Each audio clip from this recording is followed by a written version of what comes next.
Hi, this is Alison, Little Miss Grosser, back with a video for you. It's World Book Day today, so I thought instead of watching a film and doing a review, I would read a story for you. And I have one of my favourite books since when I was at school, and we have got Janet and Alan Alberg's Funnybones. I even have a tattoo of the Funnybones dog on me. That's how much I like it. Anyway, are we sitting comfortably, children? I shall begin. Oh God, this is clumsy. Bear with me. There we go. There's your page. Open into the book.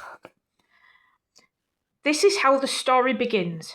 On a dark, dark hill, there was a dark, dark town. In the dark, dark town, there was a dark, dark street. In the dark, dark street, there was a dark, dark house. In the dark, dark house, there was a dark, dark staircase. Down the dark, dark staircase, there was a dark, dark cellar. And in the dark, dark cellar, some skeletons lived.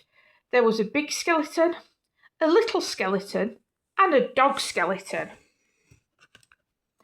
One night, the big skeleton sat up in bed. He scratched his skull.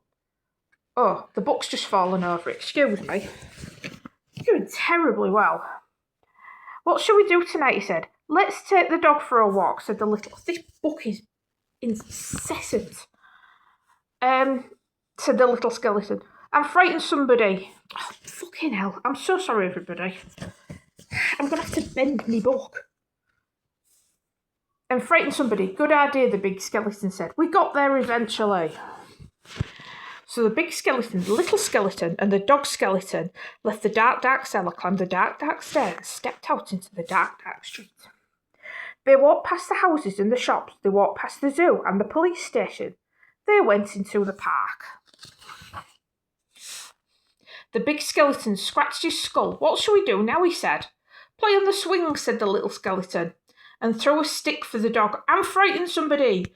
Good idea, the big skeleton said.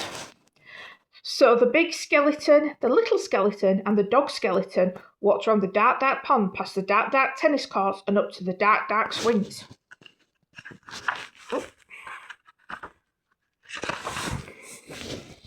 The big skeleton and the little skeleton played on the swings. They threw a stick for the dog. Suddenly something happened. The dog skeleton chased a stick, tripped over a park bench, and bumped into a tree. Woof! Sorry, I just love that picture. And ended up in a little pile of bones. Look at that, the big skeleton said. He's all come to pieces. What shall we do now? Let's put him together again, the little skeleton said. So the big skeleton and the little skeleton put the dog skeleton together again, and they sang a song while they did it. Please excuse my singing.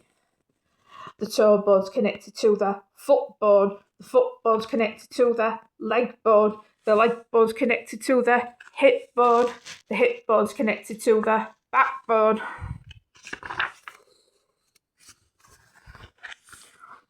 Woof, woof, woof. Then they got mixed up. Is that a toe bone? The little skeleton said. Where does this one go? Said the big skeleton. When they had finished, the big skeleton said, that dog looks a bit funny to me. So he does, said the little skeleton. We've got his tail on the wrong end and his head. Whoo, said the dog skeleton. At last, the dog was properly put back together again. The big skeleton and the little skeleton sang another song. Those bones can bark again, can run around in the park again, can frighten people in the dark again. I have no idea if that's how it goes. I just decided I was going to do that. The big skeleton scratched his skull. That reminds me, he said. We forgot to frighten somebody. Let's do it on the way home then, said the little skeleton. Good idea, the big skeleton said.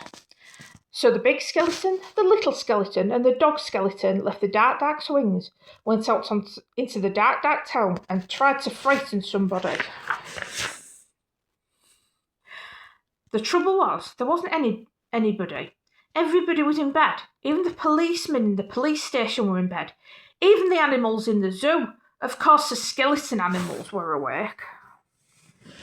And there we have what looks to be a giraffe 2 fish, a little mouse, a little sort of upside down hanging thing. It might be a sloth, I don't know.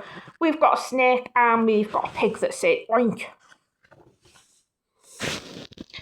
Gee up, Nelly. Good evening. Who's a cheeky boy then? Have a cup of tea, pretty Polly, put the kettle on. That's my parrot voice. Let's have a ride on the elephant skeleton, the little skeleton said. Let's have a word with the parrot skeleton.